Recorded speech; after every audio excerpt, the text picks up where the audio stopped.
So that's why I thought we could focus this part of our session today to remember, where is the data? How should I protect it? We haven't really focused today yet on the foundation of the house. Where's the data? So let's talk about it for a second. I'm going to try to describe in the around 30 minutes or so how we Nutanix embarked on this data protection journey. So data protection, how, why, let's talk about it. So I'm going to start, to make this interactive, I'm going to start with a few questions. We're talking about security. Who's the enemy? Or the enemies? Any ideas?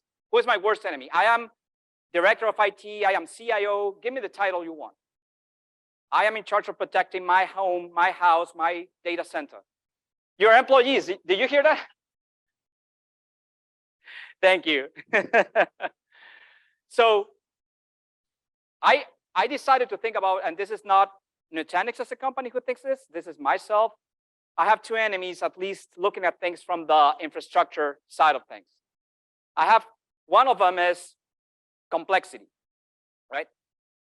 When I have complexity in my data center, in my overall infrastructure, my networks, when I have complexity, it is very hard to protect.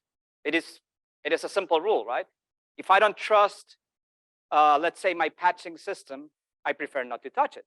If I don't trust my devices, I prefer not to touch them, which means I don't have them up to date. I don't keep them up to date, meaning I'm open to attacks, vulnerabilities. That's one. But as you said, the worst enemy is you. When I say you, is all of us who work in my organization, right? My employees, myself, if I am in charge of my storage system or my virtualization platform or my security super duper console, my firewall, if I'm in charge of those things and I'm not doing my due diligence every day, probably I'm my worst enemy. So how do we fix this? How do we protect, going to my number one enemy, complexity? How do I protect something like this, like what I have on the screen right now? This is the data center of the 80s, right? Bunch of cables, components, different vendors, different things. Nobody understands what's what. All you know is it is that if it's working, do not touch it, right? Just leave it alone. Trust it. Hopefully, it will never break. Pray, right? So how do I protect these things? Well, Nutanix, when we came to market 12 years ago, we decided to fix this nightmare first. That was our step number one. Step number one was create something that was a lot simpler than this. We decided to create what we call hyperconvergence. We are the creators of the concept of hyperconvergence. We created the first hyperconverged platform in the planet, and we continue to lead this market. The concept was very simple. We took the nightmare of SAN plus fiber channel plus HBAs, plus LUNs, and all that nightmare with a lot of layers of complexity, a lot of different vendors involved. We took that model into a single unified platform. This is a public cloud or private cloud, however you want to look at it. This is exactly the same technology that's powering every single public cloud out there. Big or small companies of all sizes are running on hyperconvergence today. So we turned the complexity, but we turned all that complexity into a single platform. Private cloud, you like to extend it to public cloud, so that's fine. We love the concept of the cloud, by the way. We simply brought it home for you. So again, organizations of all sizes here in Jamaica are currently using our private cloud or hybrid cloud if you want. So that was our first step. We created hyperconvergence. We consolidated storage, compute, virtualization, all those components. So we converted, again, this nightmare here. This is Mr. Ondell Williams here behind me. You can see. That's you, Ondell. I took that picture when you were fixing something. We turned this nightmare into something that looks a little bit better than that, right? Again, all in one, zero points of failure, all in one platform, one single platform created to run any and every single workload you want. Again, the concept of private cloud was created by hyperconvergence. And of course, we decided to then extend it later to public clouds and other areas, which is not the topic today. The important matter here is this platform has been used for every single workload, right? Critical databases, ERPs, CRMs, any application that you consider mission critical has been running on hyperconvergence for the last 12 years or so. Then we decided to change the way we manage platforms too, because when we created hyperconvergence, that was the bottom, the foundation. But what about management? Management also used to be a nightmare. A lot of different consoles, knowledge skills, one console to manage storage, another console to manage virtualization, different components. We also decided to consolidate all that into a single pane of glass. Nice, easy, simple. We are all obsessed with keeping things as simple as possible. That was good. We called this Prism, by the way. We gave it a name. It's our Prism console. Very simple. One place to look at for management, virtualization, storage, data high availability, and even further, which I'm going to talk about in the next few minutes. So consolidated all the components, check. Consolidating management and monitoring, check. That's what we did with Prism. But today, it's not about infrastructure. That sounds cool, but today it's all about security, right? And we are talking about data protection, right? So then we embarked, once we took this market over, we embarked on adding security features and functionalities. What if everything you heard about today, like my friends at SentinelOne and Zscaler gave us a great presentation on Zero Trust, which is an operating model, right? Zero Trust is a way to operate. What if I had all that built into your data center? What if it was part of your infrastructure natively? What if it was there without you having to install anything, add anything? What if you could simply say, I want to start operating under a Zero Trust approach and enabling tools that allow you to do that? Those are some of the things we did. We didn't do it only for network traffic. We did it for something as simple as a file. Let's think about files. We are going to talk about files in a moment. Something as simple as a file server has been a surface attack for, obviously, ransomware attacks lately, pretty much every day, right? So let's see how we changed those things. Step number 3, we added security mechanisms and features to our platform. 5 of them I'm going to cover today, right? Why? Well, I guess it's easy. I mean, cyber threats are increasing every day. We know that. But the thing that makes me a little bit nervous is when we interview companies and clients, we realize a lot of them are not really focusing on prevention. Many companies are trying to detect and remediate, hopefully intercept attacks or stop attacks. How about prevention? Prevention starts with things like what we discussed earlier, Zero Trust, and other operating models that help us be more secure before things happen. So I believe we should be a little bit more proactive about preventing things from happening, right? So I'm going to repeat the word Zero Trust a lot because, again, I love the topic. And I believe also that if we start adopting those operating models, we definitely will be more secure.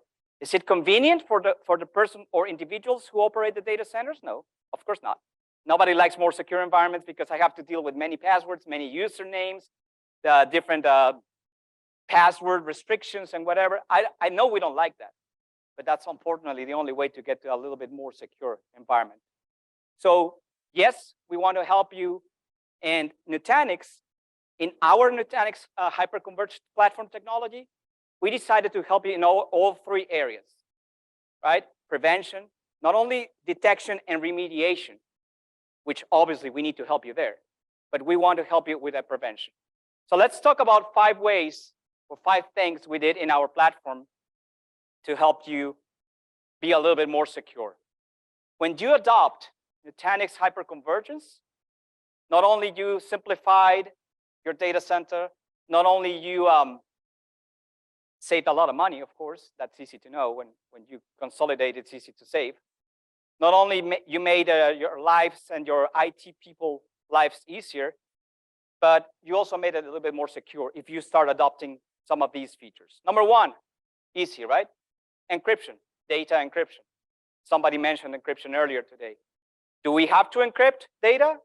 Of course, a lot of frameworks are saying that it's mandatory for me to encrypt data, whether I'm talking about PCI or DPA, doesn't matter which framework we are talking about. Data encryption is a must-have in most cases.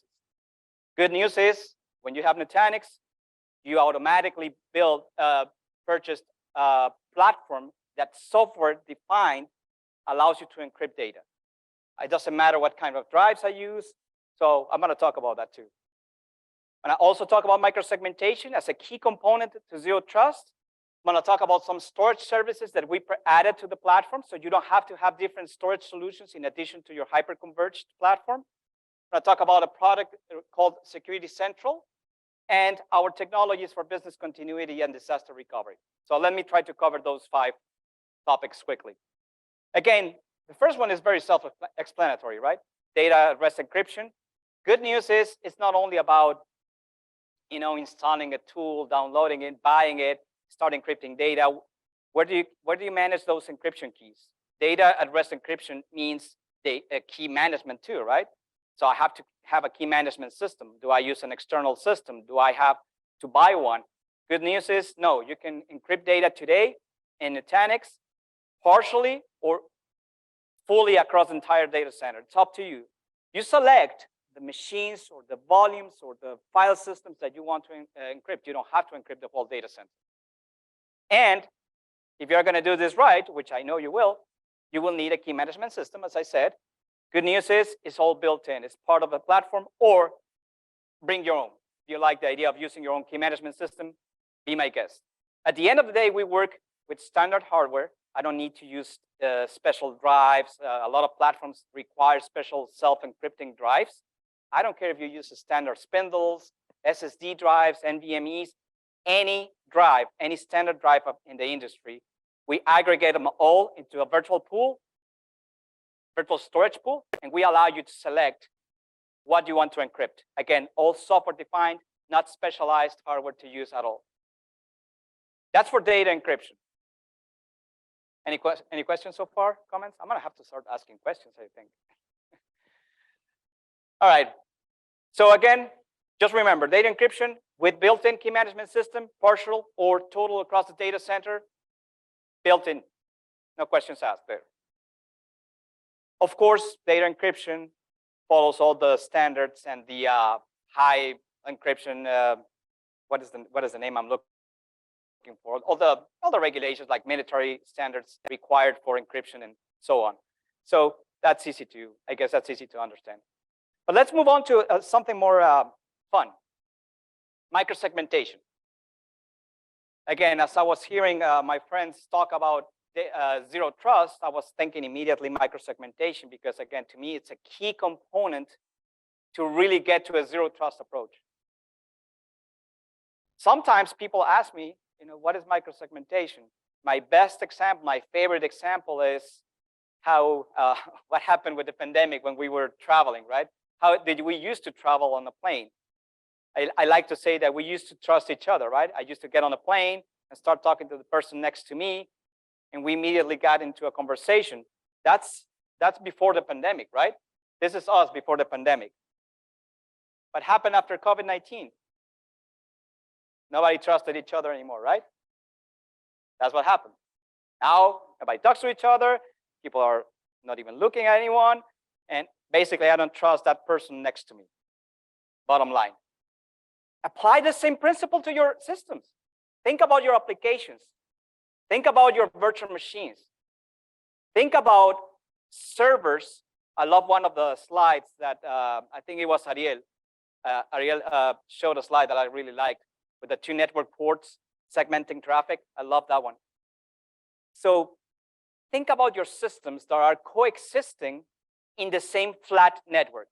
Think about that flat network. A flat network is any security officer's worst nightmare. Am I right? Imagine a flat network. Imagine all your systems residing in a flat network. That sounds insecure, right? Well, guess what? It could still be secure if you use modern software-defined technologies like microsegmentation.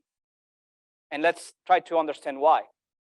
But what I'm trying to say is, even applications that historically have been coexisting in the same subnet, in the same network, in the same VLAN, they do not have to talk to each other. Am I right? Sometimes we have different applications in the same subnet because that subnet is a production network. Everybody has one of those, right? My production subnet. And everyone is free to talk to each other, yes or no? Why? Do you think that's correct? That's equivalent to what we were doing on the plane, right? Bottom line is no. I have to be a little bit more aggressive. I have to create rules. I have to decide who's allowed to talk to who. And when I start thinking in that way, then I'm creating I can use tools like microsegmentation to take those concepts into rules. But that's totally different than the old days when we used to create a bunch of firewall rules, right? Anyone who has configured a firewall knows what I'm talking about. It's a console, boring console, with a lot of static rules. IP address 1 doesn't talk to 2, 3 doesn't talk to 4, and the list is endless, right? It's horrible. MAC addresses, IP addresses, VLANs, who cares about that? The business doesn't care about it. The business and your infrastructure knows applications. That's what it really knows. It knows that databases should not talk to, I don't know, other types of virtual machines. It knows that web servers are only allowed to talk to certain other applications. It knows that machines or servers in the application group A are only allowed to talk to machines in application group A. Nothing outside bubble A, even if they are in the same subnet. And when I take this out of the private data center to the public cloud, it gets even worse. But what if those rules that I just described, like application A doesn't talk to application B, what if those rules could be easily defined by you, anyone who is not even a security expert? I could be the one saying, okay, this machines are application 1, these other machines are application 2. I don't want any of these to talk to any of those, period. I don't care if they are on-premise, in the cloud, who cares? I don't care what IP address they have, who cares? When we start thinking in that way, then we can implement technologies like microsegmentation and, of course, adopt a zero-trust approach. Another piece of good news, microsegmentation is also built into our Nutanix platform. We built it as part of our hypervisor, actually. So you don't have to worry about buying third-party tools, installing, embarking on a multiple-week consulting agreement to try to get into my microsegmentation to work. This is something you can get going in minutes when you are on Nutanix.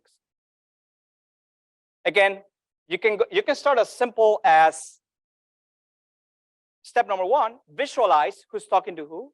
We have the tools that show you the traffic that is going through your platform. So you know which application, which machine is talking to who.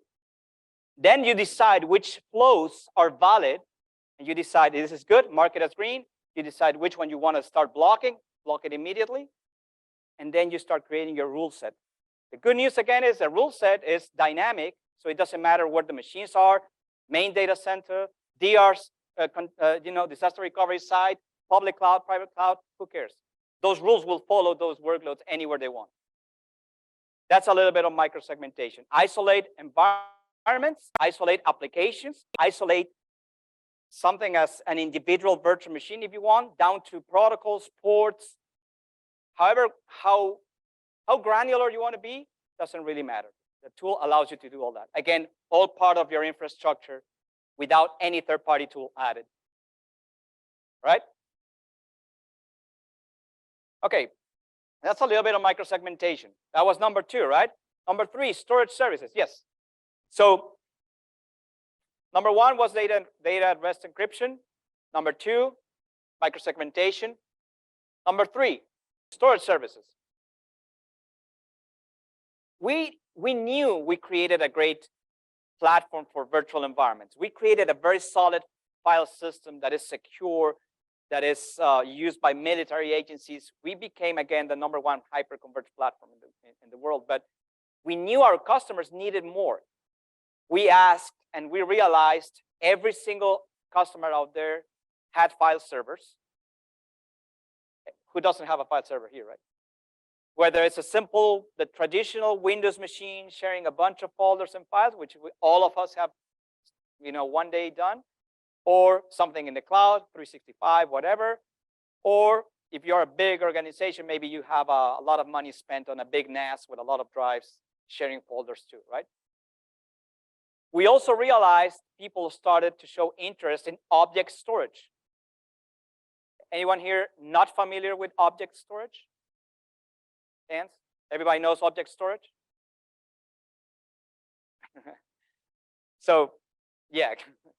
Object storage is becoming more and more popular. Why? Because instead of storing blocks of data or files, objects, of course, are called objects, but they are used for modern technologies like containers. If you have heard about Kubernetes and containerized applications, multi-portable applications between clouds, all of those modern applications use object storage. Object storage has also become very popular because, as today you have heard, ransomware is a big thing. Backup vendors used to store their backups on insecure targets like shares. So ransomware makers decided to go after the backups first. But when you store backups on object storage, now you have the option to create what is called an immutable storage container. With WORM, W-O-R-M, write once, read many capabilities, so I can create a bucket, a container that has certain retention policy associated with it. Like I create a bucket called 1 year. Once I create that bucket and I use it to store my backups, not even myself with administrator credentials can overwrite or delete anything written to that bucket of objects. Modern backup tools are capable of writing their backups to object storage, which means I now have a ransomware-proof solution, at least on the backup side of things. So object storage is more popular nowadays for those reasons. So file servers on one hand, object storage was also of interest, and other types of storage were also popular. So we decided to add those storage services to our platform. So not only Nutanix hyperconvergence could be used for virtual machines and servers, we also wanted to let our users move file servers, traditional file servers, to our platform. So we called it Files is the name of our file server. It's a file server natively running on our immutable file system, but it's not only about consolidating file services and giving you the option to create buckets and containers. It was about adding something very powerful. I don't know. Yes, I have it on the screen here. It's also giving you the power of analytics. What if your file server could give you data about your data? What if your file server, think about your traditional Windows-based file server or NAS, whatever you are running today. When was the last time you asked your file server for questions around who has accessed the most critical files in the last 30 days? How many times has Mr. David Allen tried to access the file confidential.txt in the last 24 hours? How many file failed attempts has he experienced in the last 2 hours? When was the last time that Gustavo came to the office and showed an abnormal behavior trying to open, read, and overwrite files? What are the types of files that my users are storing? Are they storing MP3s, MP4s, or whatever I consider good or bad? All that information, anything, any question you can ask about a file, a folder, or a user is in an analytics machine. We decided to give you the same file server your users have used in the past forever, same experience to the users, but to you in IT, we give you all that intelligence behind the scenes. And why not? We decided to add ransomware detection, right? Since we are there. We own the file system. Why not build integrated ransomware detection? So if our file server detects a ransomware attack, something like that, any abnormal behavior, doesn't have to be ransomware only, any abnormal behavior, we will automatically block it, stop it, report it, and do whatever you want us to do. And by the way, if it's too late, maybe the ransomware was a little bit successful and encrypted a few files, we can roll it back in time. I keep calling it time machine just because I remembered the Apple term. But we by the way, we built time machine for anything running in our platform. So whatever you run on us, a Windows machine, a Linux machine, file server, anything you run on Nutanix has time machine built in, so you can roll it back in time to an hour ago, to a day ago, a week ago, whatever you want to do, even without third-party backup tools, which are still a good idea to have, in my opinion. But even without those, you can roll back in time. File servers with analytics, ransomware detection built in, abnormal behavior, pattern detection, all those things, setting this platform apart to what we've been doing for the last 2 or 3 decades with traditional file servers. In addition to file servers, object storage for immutable storage for your backups, we also decided to add a new console called Security Central. Security Central is our, call it an audit dashboard for all your infrastructure on-prem and in the cloud. So if you've been thinking about adopting a multi-cloud strategy, by the way, we are all for multi-cloud. We believe in the hybrid cloud world. We believe most organizations are going to be in more than 2 places. So that's why we want to be that central orchestrator of all your clouds, on-prem or public cloud, if you will. And that's why we decided to build Security Central. I'm not going to get into a lot of details about it. Of course, we can look at it together. If you have interest in learning more about anything that I have said today, please let us know, let the InfoExchange team know. We'll be happy to do a one-on-one, more detailed presentation. But Security Central is your dashboard that can audit on-prem, off-prem, public clouds, all in one single place.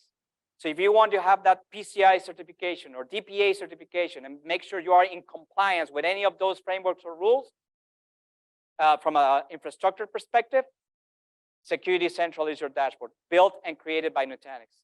One thing that we do very different is we built all our products that I've been discussing today here. So that's a little bit about Security Central. Of course, we added business continuity, disaster recovery features in the platform. Any cloud or mission-critical platform would not be complete without this. So we decided to add asynchronous replication, synchronous replication, near sync, whether you like to have an RPO of 1 hour, 1 day, or 1 minute, we have them all here available to you between sites, between data centers, and again, even between clouds. Support for third-party backup vendors, of course. All the major backup vendors support us, support Nutanix, support hyperconvergence, and support our hypervisors as well. So whether your RPO and RTO needs are aggressive, down to the minute, or not so aggressive, down to days, we got them all covered. Whether you have a small infrastructure on site A and a bigger one on site B, nothing has to be the same. There's pretty much no restrictions there at all. And I'm going to end up by saying, before somebody kicks me out of here, I'm going to end up with one more little thing. This is not Nutanix, but I've learned about this in the last couple of days, talking to my friend Will and discussing with our friends at InfoExchange. What if we could bring all this that you have seen and heard about today, whether it's Nutanix infrastructure, data from Zscaler or from SentinelOne? What about all the controls that are required by DPA? Some of those controls are simple paper, right? Are just paper. There's a checkbox. What if you could feed all this into one central dashboard that could become that place where you can see if your organization is compliant or not with DPA or any other framework? It could be PCI, NIST, pick a framework. What if you could put all that we have been talking about today into one dashboard that simply tells you, am I 100% compliant or close to there, and could monitor all this every single day for you, for your organizations? I love the question that you gave me yesterday, David. So I decided to put it on my slide. What does compliance look like, right? This is compliance, fitting all this that we've been talking about today into one single place. That is compliance. What does compliance look like? Looks like this. It's called Simplex. I learned about this recently. I'm excited about it. Again, one dashboard, any framework, any compliance rule set, one single place. So it could be Jamaica DPA, it could be NIST, it could be PCI, it could be your own. Maybe somebody needs to create their own customized, and most likely you will have to have your own version of a framework based on Jamaica DPA or whatever it is. So this exists now. I would say it's brand new, but it is a reality. If you want to learn more about Simplex and this dashboard that measures compliance for any of those frameworks that we've been discussing today, please talk to the Info Exchange team about it.